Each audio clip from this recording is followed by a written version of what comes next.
متاخر عليه ومدنز هينفخني. اخويا معلش مواعيدك معلش. هي عادتك ولا هتشتريها؟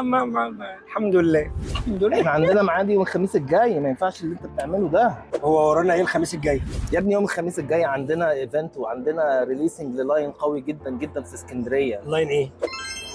طوكيو بالعربي. طوكيو بالعربي، حلو الكلام. طوكيو بالعربي 17 فليفر 17 فليفر، سوبر كول. سوبر كول، حلو الكلام ده. الريليسنج بتاعه هيكون يوم الخميس الجاي يوم 17. فين بقى في اسكندريه. فين في اسكندريه؟ فين بقى؟ في الفود كورت الشمس، محطة مصر اسكندرية.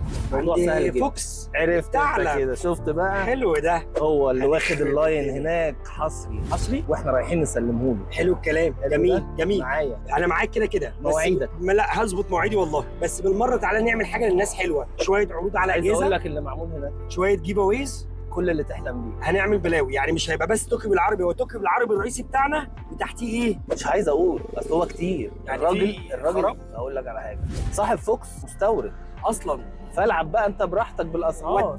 ودي بقى يا براحتك، ثعلب، فرح الناس دي كلها. يعني الخميس الجاي مش هقول لك، مش هحصر لك، خلاص فعلا هتتبسطوا. بس كده يوم الخميس هنكون معاكم انا والهبيت في اسكندريه يوم 17 من فود كورت الشمس، محطه مصر اسكندريه، من محل فوكس. محدش يتاخر عشان الجيف اويز تتبخر، وهتكون في جيف اويز كتيره، في عروض كتيره، في خصومات كتيره، في سحب على مشتريات. بالظبط. اليوم هيكون عالمي عشان ريليسنج طوكيو بالعربي، لازم يكون واخد الضجه اللي واخدها طوكيو. والناس لازم تيجي تعمل تيست بار كمان، مش لازم يشتروا بس. باشا تيست بار لجميع الفليفرز هتكون موجوده ومتاحه على اجهزه وكارتريجات لكل فليفر لوحده. هنستناك، تعالى واتبسط.